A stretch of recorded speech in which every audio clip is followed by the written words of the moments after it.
अपने ही जन्मदिन में क्या कहा जाए।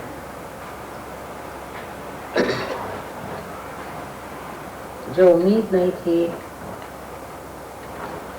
वो घटित हो गया है। आप इतने लोग सहयोग में आज दिल्ली में बैठे हुए, इससे बढ़कर एक माँ के लिए और कौन सा जन्मदिन हो सकता। आप लोगों ने आत्म साक्षात्कार को प्राप्त किया, ये भी आपका जन्मदिन। एक महान कार्य के लिए आप लोग तैयार हुए हैं और ये महान कार्य आज तक कभी हुआ नहीं, उसके आप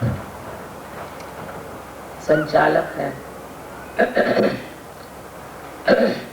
इससे बढ़ के और मेरे लिए क्या सुख का साधन हो सकता।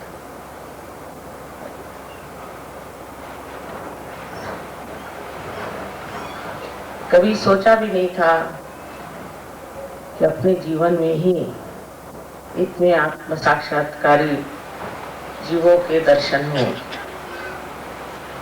और इतना अगम्य आनंद उठाने को मिलेगा। एक वातावरण की विशेषता कहें जिसमें कि आज आप देख रहे हैं कि मनुष्य एक भ्रांति में घूम रहा है।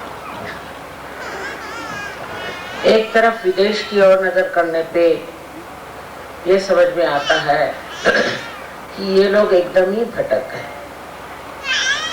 वहां पर नैतिकता का कोई अर्थ ही नहीं रहा। अनीति के ही रास्ते पे चलना, अग्रसर होना, वो बड़ी बहादुरी की चीज समझती है और सीधे नरक की ओर उनकी गति है।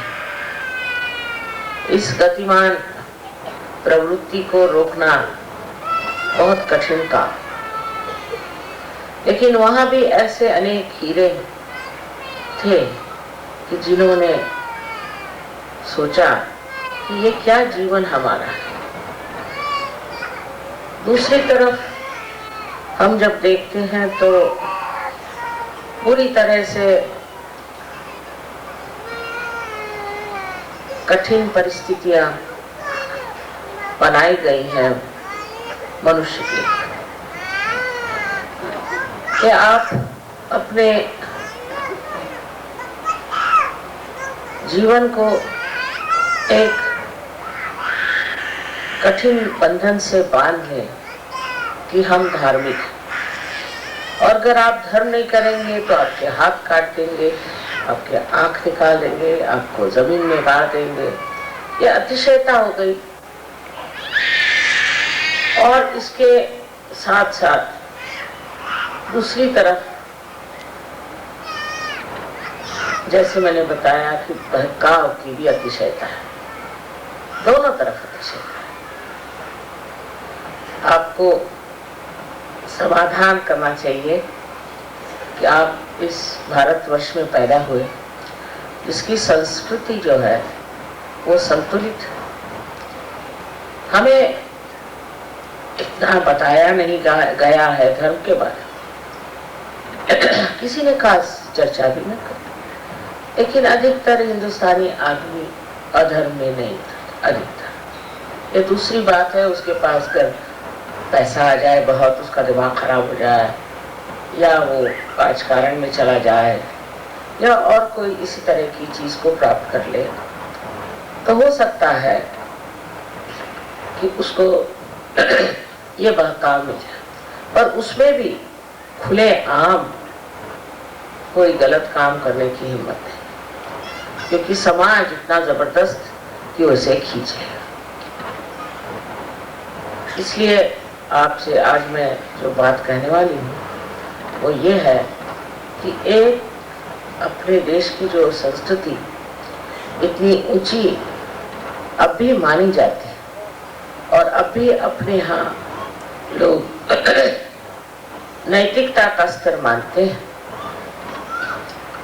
ऐसे देश में विचार करना चाहिए कि यहाँ किसने इतना कार्य किया। ये कार्य स्त्रियों ने किया, भारतीय स्त्री की शक्ति, और इस शक्ति के सहारे उसने अपने बाल बच्चे, अड़ोस पड़ोस और सारे समाज की भी धर्म पे स्थापना की। हालांकि अब विदेशी संस्कृति का असर आ रहा है और उससे हो सकता है हम लोग भी थोड़े बहुत प्लावित हो सकते हैं, पर अतिशयता में जाना बड़ी कठिन बात है, क्योंकि हम लोग जकड़े हुए अपने देश की परंपरा। अपना देश इतना सौभाग्यशाली है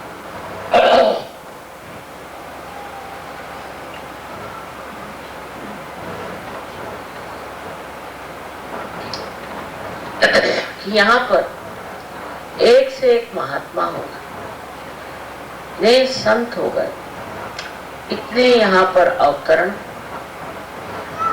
हिंदू धर्म में नहीं, मुसलमानों में भी, और आप जानते हैं सिखों में बड़े बड़े धर्मात्मा इस देश में आए। इस देश की जो विशेषता है कि इस भूमि में ही जैसे कोई आध्यात्म फंसा, न जाने कैसे लोग आध्यात्म की ओर चलते हैं और मानते हैं। सहयोग की प्रणाली में हम लोग संतुलन में खड़े हैं, मतलब भारतीय संस्कृति में जो गंदगियां हैं उसको तो निकाल ही देना पड़ेगा, और निकल जाती। सहयोग में आने के बाद बहुत से लोग इस चीज को छोड़ देते हैं लेकिन अब भी मैं देखती हूँ कि कुछ न कुछ चीजों से बंधे हुए सहयोगी हैं, और इसका कारण है कि इतने दिनों से जो चीज चली आई है और मान्यता रही, उसके प्रति एकदम उदासीन हो जाना उन्हें कठिन लगता है। विशेषकर हम उत्तर हिंदुस्तान में बैठे हुए हैं मैं देखती हूँ कि उत्तर हिंदुस्तान में या तो मुसलमानों के परिणाम स्वरूप हो, चाहे जैसा भी हो, औरतों की दशा बहुत खराब, औरतों को बहुत छला जाता है, सताया जाता है। शक्ति स्वरूप औरत का कोई मान नहीं। कहा जाता है यत्र नारायण पूजन्ते तत्र रमन्ते देवता, जहाँ स्त्री पूजनीय हो और उसकी पूजा की जाए वहीं देवता रमण करते हैं। इसका ये मतलब नहीं कि औरतों का भी राज हो या वो भी किसी तरह से आतताई हो, लेकिन इसका मतलब यह है कि स्त्री पहले पूजनीय होना चाहिए, उसके अंदर पूजनीय गुण होने चाहिए। वो अगर पति का अपमान करती है, घर में झगड़ा करती है, परेशान करती है और अपने बच्चों की तरफ ध्यान नहीं देती और भी गलत सलत काम करती है, तो वो स्त्री तो पूजनीय हो नहीं सकती। और वही स्त्री पूजनीय होती है जो अत्यंत प्रेममयी, जिस औरत में प्रेम का सागर बसा हो उसी को लोग पूजते हैं, और जो नहीं है उसके सामने चाहे न कहे कुछ, लेकिन पीठ उसकी बुराई करते हैं।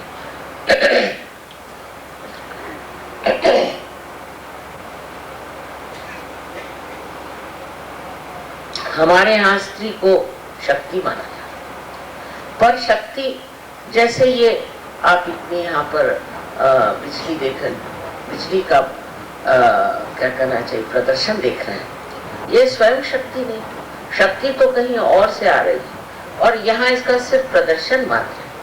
तो इसी तरह स्त्री एक शक्ति स्वरूप होती है, पर उसका प्रादुर्भाव, उसका मैनिफेस्टेशन जो है वो बाह्य में पुरुष के रूप में होता है। उसके बच्चे, उसके रिश्तेदारी के लोग, उसके पति, उसके ससुर, उसके बाप, ये सब पुरुष उस स्त्री के शक्ति से प्लावित होते हैं और उस प्रेम की शक्ति से प्लावित होने के बाद उनमें भी एक तरह का बड़ा अनूठा सा संतुलन बन जाता है।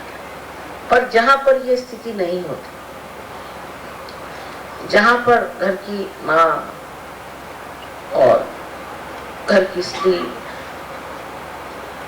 और रिश्तेदार, इन औरतों में वो प्रेम का प्रदर्शन नहीं होता है, उल्टे क्रोध, मत्सर आदि षड्रिपुओं से वो अगर भरी रहती है, तो ऐसे घरों में कभी भी प्रेम या आनंद आ ही नहीं सकता। ये स्त्री का ही एक बड़ा भारी कार्य है, उसमें हम दबे जा रहे हैं।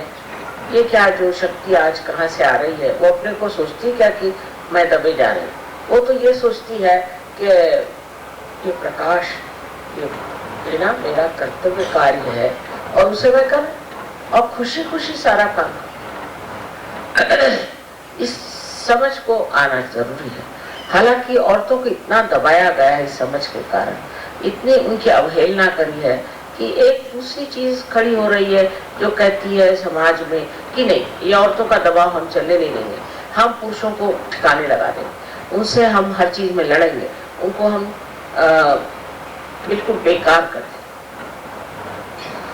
ये सब करके देखिए, और देशों में जहां जहां ये हो रहा है वहां के बच्चों का हाल देख लीजिए और वहां के सब चीजों का हाल देख लीजिए। अब समझ इसमें क्या है कि मनुष्यों में ये समझ आनी चाहिए।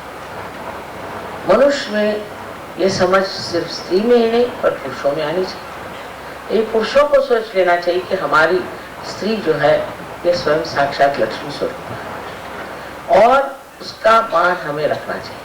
पहले तो स्त्री भी पुरुष का मान रखे और पुरुष भी स्त्री का मान रखे। मैं देखती हूँ सहयोग में अब बहुत कुछ ठीक हो गया है, लेकिन हम लोग जब शादियां करते हैं सहयोग में तो देखते हैं कि जिन लोगों की शादियां, समझ लीजिए जिन लड़कियों की शादियां इंग्लैंड अमेरिका में हुई, तो वो उनके पति उनके इतने गुलाम बन जाते हैं कि उनका दिमाग खराब हो जाता है। सबका नहीं, सबका नहीं। और उल्टी बात यह है कि जिन लड़कियों की शादियां हिंदुस्तान में होती हैं वो तो कहती भगवान बचाए रखे, सास ससुर ये वो मार झंझट, सब लोग तो मारने को पड़ते। कहने का मतलब ये है कि ना संतुलन वहां न संतुलन यहाँ। ये संतुलन स्थापित करने के लिए सहयोगियों को समझ लेना चाहिए। इसका मतलब ये नहीं कि कोई पति को अपने सर पे बिठा ले या कोई पत्नी को सर पे बिठा ले। इसका मतलब है कि प्रत्येक का एक मूल्यांकन होना चाहिए, इवैल्यूएशन। सबको वैल्यूएशन करने के बाद आप समझ सकते हैं कि कहां तक आप संतुलन में। आप दूसरों की बात नहीं सोचिए, अपनी बात सोचिए। जहां आपको जो कहना है वो कहना ही होगा और जो कुछ आपको सुनना है वो भी सुनना होगा। मैं देखती हूँ सहयोग में हमने शुरुआत पहले कुटुंब से की, कुटुंब व्यवस्था से सहयोग को धीरे धीरे बांधा है और जब कुटुंब ठीक हो गए उसके बाद फिर हमने एक एक चीज पर कदम रखा। आज आपको पता है कि ये 25वां सहस्त्रार इस बार मनाया जाएगा। 25 साल हो गए जब सहस्त्रार खुला था, तब से लोगों ने इस चीज को प्राप्त किया और प्राप्त करके एक इससे बड़े प्लावित हुए, नरिश हुए, आज इस स्थिति में आ गए। अब हमारे लिए आगे क्या करते हैं? कुटुंब से शुरू करें तो कुटुंब में हमें शांति प्रस्थापित करनी। पहली चीज है शांति। जहाँ शांति नहीं होगी वहाँ कोई भी चीज पनप नहीं सकती। समझ लीजिए ये यहाँ जो गमले रखे हैं ये सब हिलने लग जाए तो ये बढ़ेंगे, खत्म हो जाए। तो सबसे पहले हमें शांति प्रस्थापित करनी। इसमें आदमी को भी मान देना चाहिए लेकिन औरतों को भी समझ रखनी चाहिए। दोनों जगह ये चीज रखने से पहले घर में शांति होने से अपने बच्चे जो है सुरक्षित रहे और उनके अंदर एक अपने प्रति, स्वयं के प्रति एक जागरूकता आएगी और वो समझ लेंगे कि वो भी एक सहयोगी है, उनके माँ बाप भी सहयोगी हैं और एक उनका परम कर्तव्य होता है कि वो अपने माँ बाप का नाम और भी उज्ज्वलित करें। अब मैं देखती हूँ कि सहयोग बढ़ते बढ़ते अब एक समाज में तो आ ही गया है, किंतु और भी क्षेत्रों में बढ़ रहा है। माने अब हम लोग यहाँ पर जैसे लोग आए हैं, कोई मद्रास से आए हैं, कोई महाराष्ट्र से आए हैं, कोई कहीं से आए, तो देश और देश इस तरह से विचार करते हुए सहयोग कर। अब इसमें भी उसी तरह का प्रकार होता है। जैसे अब दिल्ली वाले आए तो उन्होंने कहा कि माँ आपका बर्थडे दिल्ली में होना चाहिए। अच्छा भाई कर दें, वो तो मानना ही पड़ेगा। दिल्ली वालों को कौन मना कर सकता है, यहाँ बर्थडे नहीं हो। बाप रे, हो गया फिर मेरा। तो मैंने कहा भाई शांतिपूर्वक ये चीज़ ठीक है, दिल्ली में ही करो, वो अच्छा रहेगा और व्यवस्था भी यहाँ अच्छी होती है, सब लोगों का इंतजाम भी होता है, सब दृष्टि से मैंने कहा ठीक है। लेकिन उसमें हम दिल्ली वाले हैं या हम दिल्ली वाले हैं ऐसा नहीं करके भी लोग झगड़ा। अब ये तो बड़ी ही संकुचित प्रवृत्ति, मतलब जो सहयोग का दूसरा सामूहिक स्वरूप, उसे समझने में हमने गलती की। सामूहिकता में अगर आप नहीं उतरेंगे तो आपका जो संतुलन है वो डावाडोल। अगर हम कहें कि अच्छा बात इस बार हम बम्बई में ही हो जाए बर्थडे, क्या है कहीं भी हो, बर्थडे तो होगा ही, हमारी तो उम्र बढ़ने वाली है, आप चाहे कहीं भी करिए। लेकिन उसमें फिर उलझन हो जाएगी कि भाई इस बार माने से क्यों किया, या तो लोग ये कहेंगे हमसे कोई गलती हो गई, और या ये कहेंगे कि माँ ऐसा आपने क्यों किया, दिल्ली वालों के इतने बार आपने किया था, आप इस बार क्यों नहीं कर रहे दिल्ली वालों के। तो ये जो तादाद में हमारा गलत चीजों से आइडेंटिफिकेशन है, हम यहाँ के रहने वाले, वहाँ के रहने वाले। पहले तो यहाँ तक था कि एक गली में रहने वालों में भी झगड़ा होता, अब वो खत्म। फिर अलग अलग मोहल्ले में रहने वालों में बड़ा झगड़ा होता और हर एक मोहल्ले के लोग अलग अलग बैठ के मैं देखा करती थी, अरे बाप रे अभी ये चल ही रहा है। फिर वो मोहल्ले छूटे हर जगह। अब भाषा पर भी थोड़ा बहुत आ गए, भाषा पर आ गए कि ये फलाना भाषा बोलते हैं, हम ये भाषा बोलते हैं, भाषा।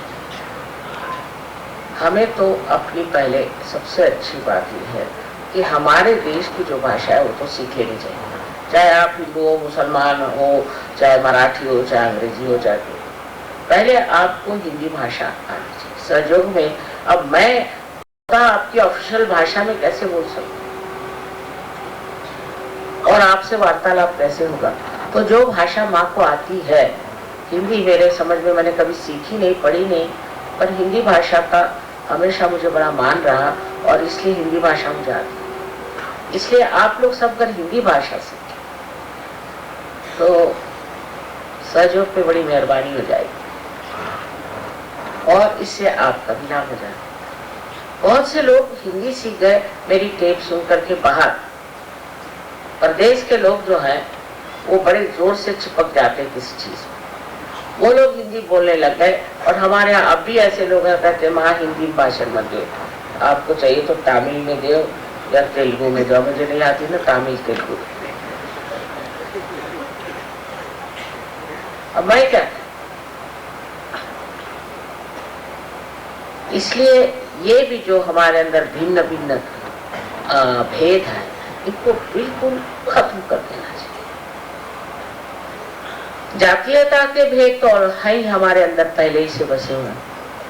एक साहब मुझे कहने लगे हांगकांग में कि हिंदुस्तान में जातीयता, अब भी सहयोगियों में जातीयता है, वो ब्राह्मण है सर।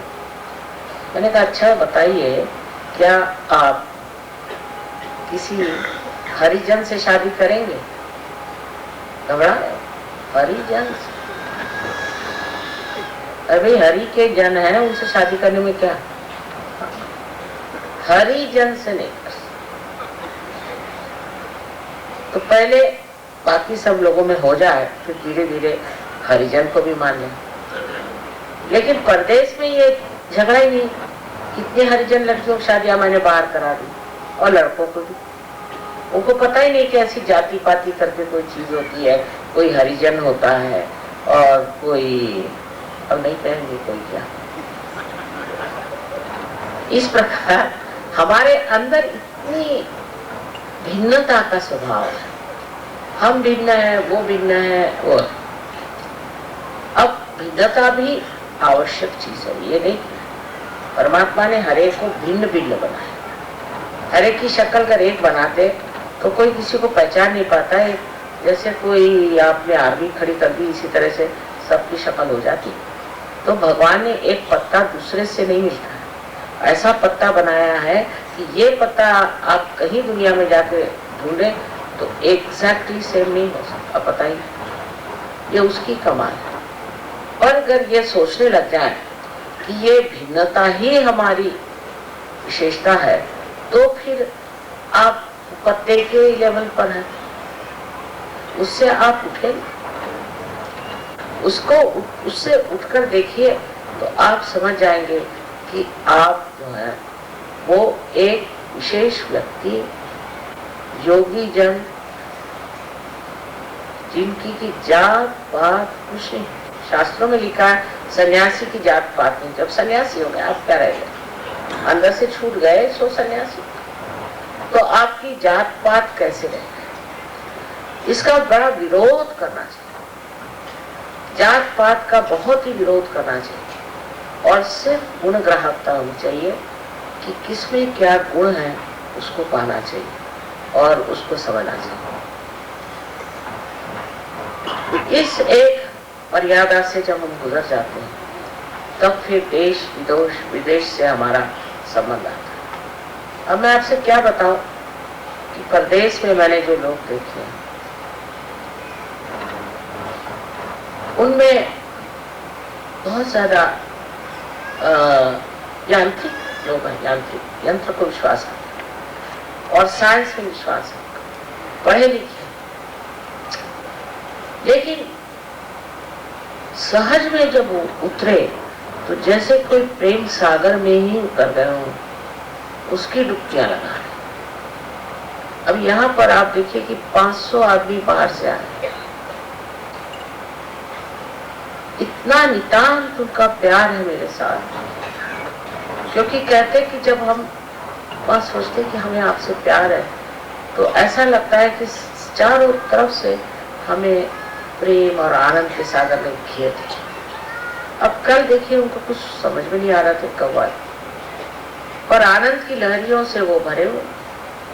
उसे सीखने की बात ये है कि बिल्कुल निर्वाज, किसी भी तरह की आशा न रखते हुए वो प्रेम में उतरना चाहते। और क्योंकि हम लोगों को अभी प्रेम की इतनी महत्ता मालूम नहीं है, हो सकता है कि अब भी हम बहुत, जैसे हिंदुस्तानियों की चिट्ठी आएंगी तो मेरा बाप बीमार है, मेरे बाप का ससुर बीमार है, फलाने का फलाना बीमार है, उसको आप दे दीजिए, उसके पास नौकरी नहीं है, मेरी सब बैंक्रप्सी हो गई, मेरा भाई जेल जा रहा है।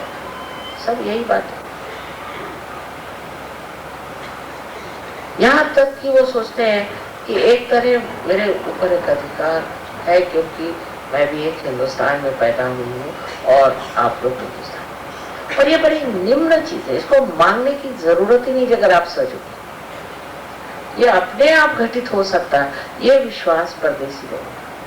अब आपको मैं एक आश्चर्य की बात बताऊं। एक औरत यूएन में काम करती थी, सहयोगिनी, वो मेक्सिको में चली गई यूएन में। उसका एक लड़का, उसको ऐसी बीमारी हो गई कि वो बीमारी पुश्तन पुश्त आती रहती है और इस लड़के पे बड़े जल्दी आघात हुआ और 1 महीने के अंदर वो बच्चा मर गया। वो सहयोगी नहीं, ये सहयोगी नहीं। इसने मेरे पास 3 चिट्ठियां भेजी, उसमें उसने उसका नाम लिख के भेजा, ये बीमारी है, पता नहीं कौन सी अजीब गरीब लंबी चौड़ी बीमारी उसको है, और ऐसी 3 चिट्ठियां मेरे पास है। मुझे बड़े उसके लिए कहती हूँ कि क्या कहूँ मैं, अपनी इंसानियत की भाषा में तो कहा नहीं जाता, पर एक तरह से जैसे खिंचाव। और चौथी उसकी चिट्ठी आई कि माँ आश्चर्य की बात है, मेरे लड़के को मैं ले गई थी हॉस्पिटल, तो उन्होंने कहा इस तो सब नेगेटिव है, बिल्कुल परफेक्ट हेल्थ।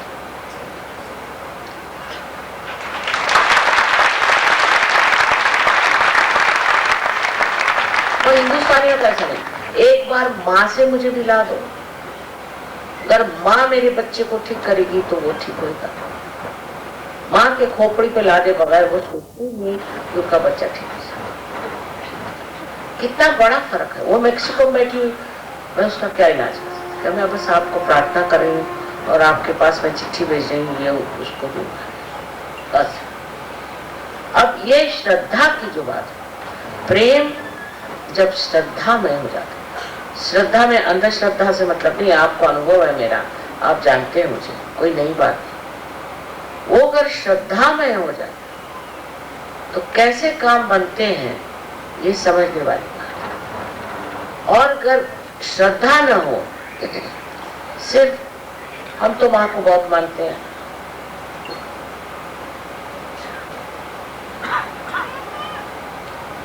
ऐसे मानने वाले, ईसा को मानने वाले बैठे हैं, मोहम्मद साहब को मानने वाले बैठे हैं, उनको माने। अरे तुम क्या हो, तुम्हारे अंदर कौन सी विशेषता है, तुमने क्या प्राप्त किया, इसे सोचना। हमने ये देखा कि जो कुछ भी इन लोगों ने इतने आसानी से प्राप्त किया, उसकी वजह ये कि एकदम प्रेम से शुष्क हो गए, उनके अंदर प्रेम इनको मिला ही नहीं।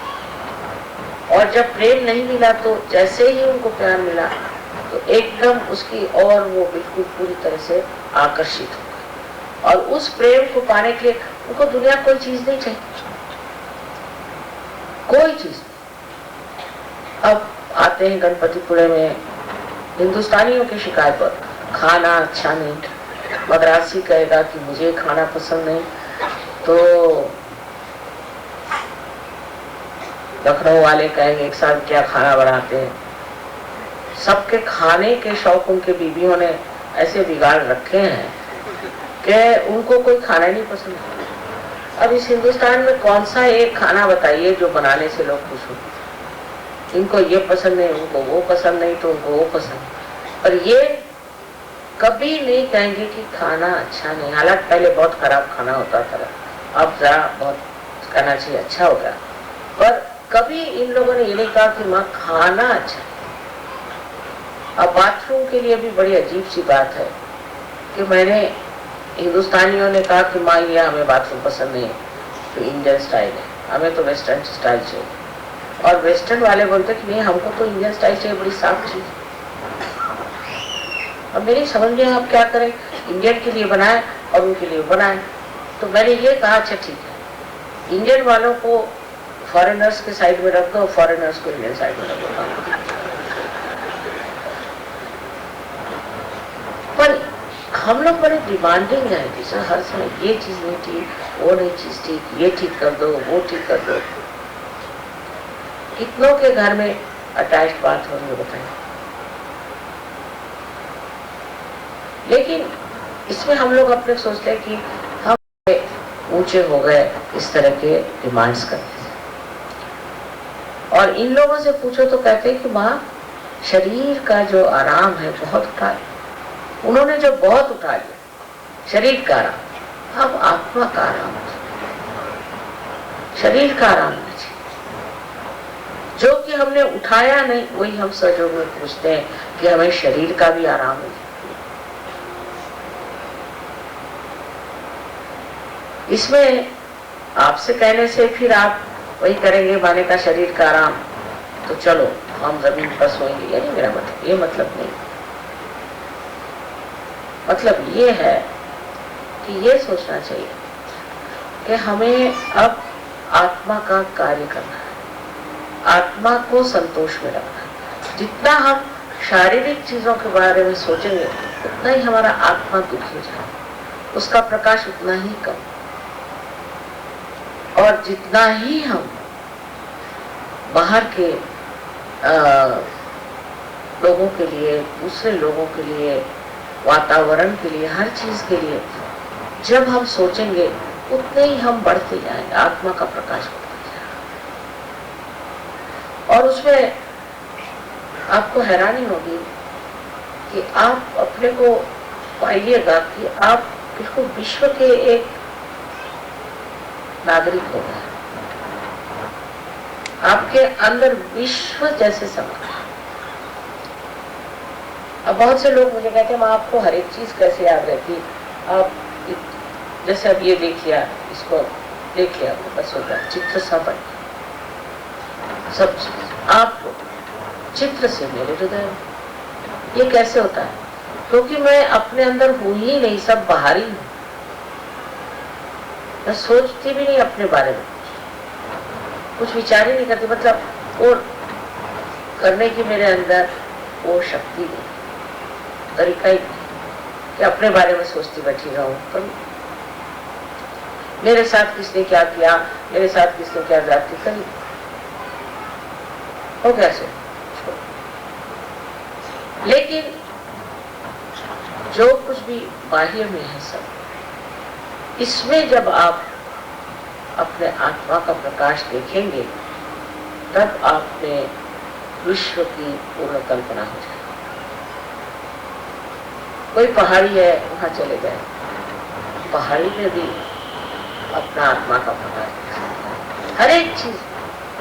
जब वो आत्मा का प्रकाश आप देखते हैं, हर एक चीज आपको कोई चीज भूलती नहीं, उसका आनंद भूलता नहीं, पर उसके बारे में फिक्र नहीं लगती कि ये किसका कारपेट है, मार लें कि इसको खरीद लें, कि कुछ ऐसा नहीं विचार। सिर्फ देखना मात्र बनता है, और जब ये देखना मात्र प्रगल्भ होता है, बढ़ता जाता है, बढ़ता जाता है, तो आपका व्यक्तित्व एक विश्व को भर लेता है। और यही स्थिति अब आप में समझ। और भिन्नता तो चाहिए हर एक चीज में, इसमें कोई शक नहीं, हर एक आदमी में भिन्नता होनी चाहिए, पर किस चीज में? अपना अपना आनंद व्यक्तित्व करते। कल देखिए डांस कर रहे थे एक से एक लोग, जैसा भी आ रहा था, जिस तरह से भी आ रहा था, सबकी भिन्नता थी, एक जैसे कोई नहीं नाच रहा था। ये भिन्नता हमारे अंदर डर रहे तो उससे हम एक अलग अलग तरह के आनंद का अनुभव दूसरों को दे सकते। आनंद अपने लिए नहीं,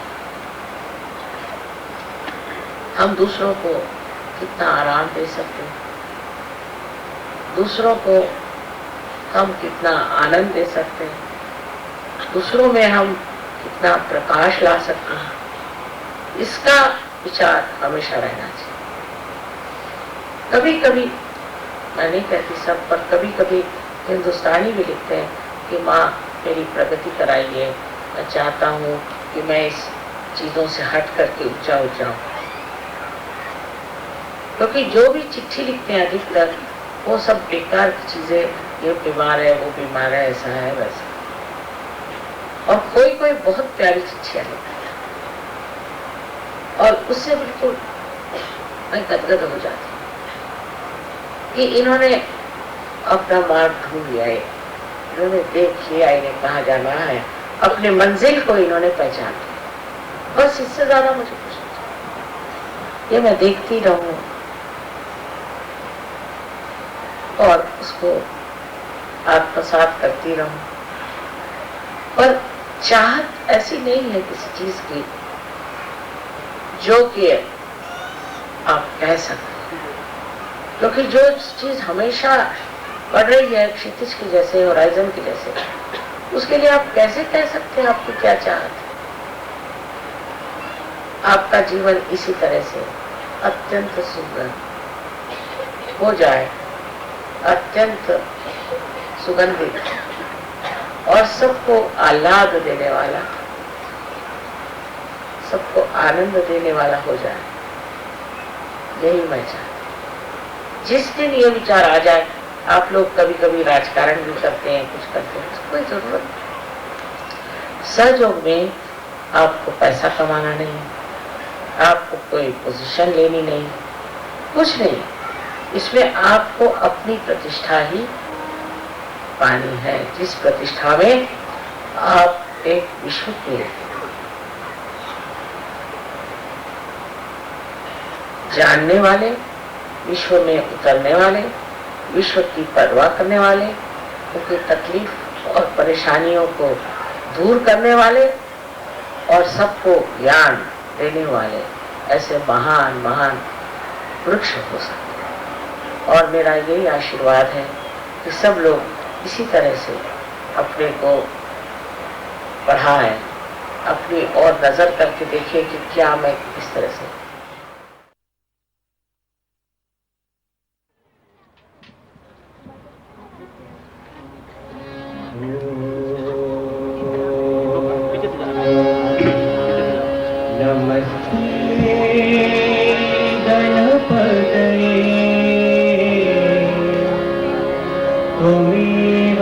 प्रत्यक्षं तत्त्वमसि त्वमेव केवलं कर्तासि त्वमेव केवलं भर्तासि त्वमेव केवलं हर्तासि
अनुस्वार अर्थे तुलसितं तारेण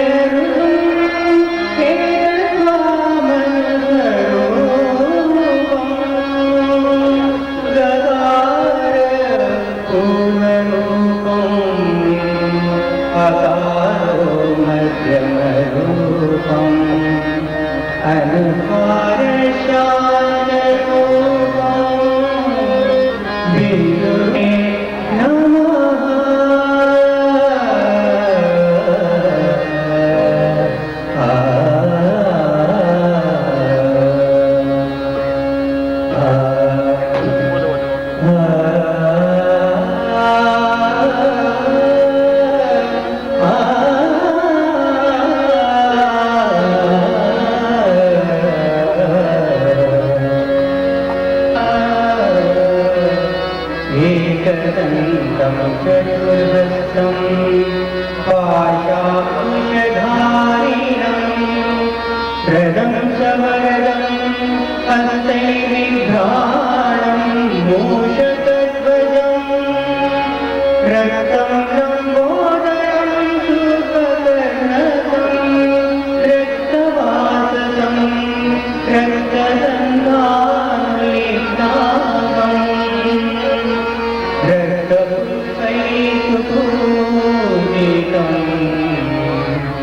भक्तानुकम्पितं देवं जगत्कारणमच्युतम् एकदन्ताय विघ्ननाशिने शिवसुताय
बोले एक ही साड़ी इनके पास, बोले एक ही साड़ी है इसकी।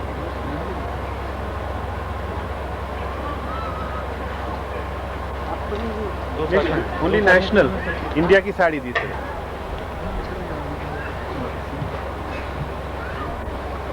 ये लोग जो है बात है साड़ी कंटिन्यू साड़ी बात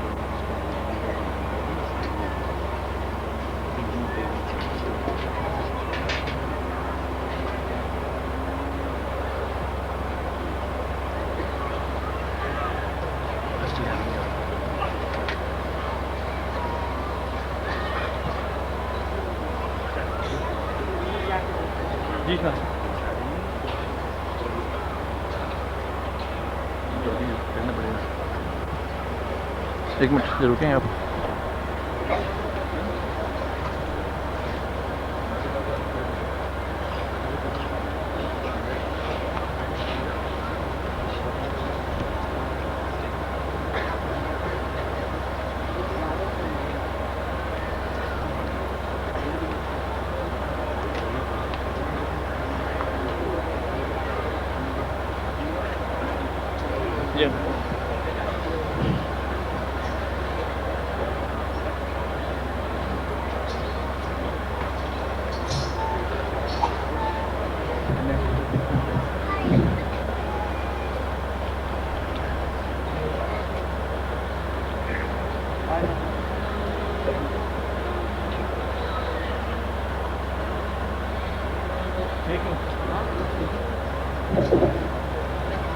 श्री जगदम्बे आई रे मेरी निर्मल माँ आई, श्री जगदम्बे आई रे मेरी निर्मल माँ। मेरे जाग उठे बाप सिर में चढ़ कमल की छाप, सारे जग पर बड़ी बधाई रे।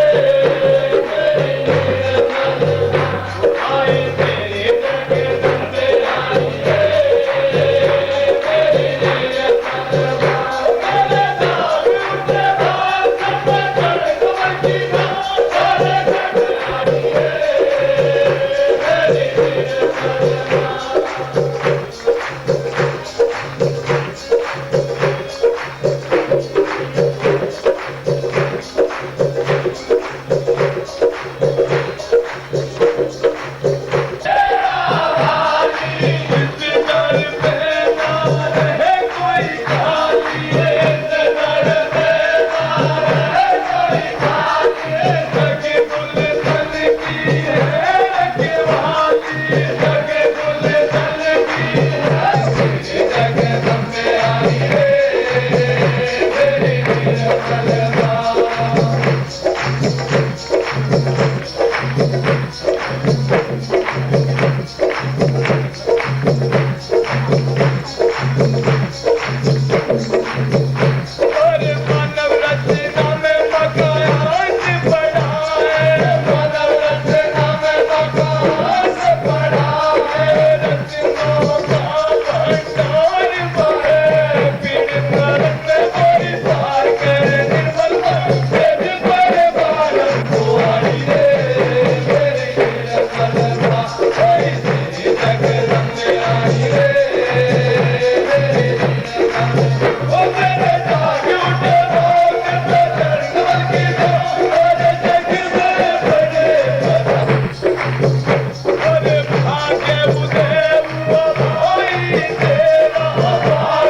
वो कुमकुम है वो जो पीछे आपके रखा कुमकुम वाला वो थाल हाँ, ये।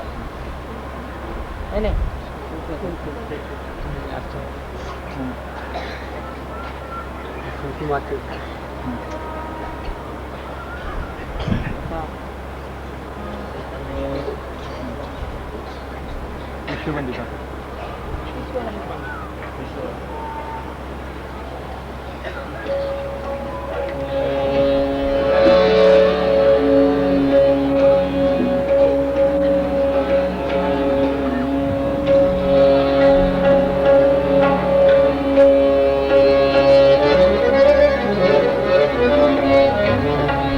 विश्ववंदिता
Thank you.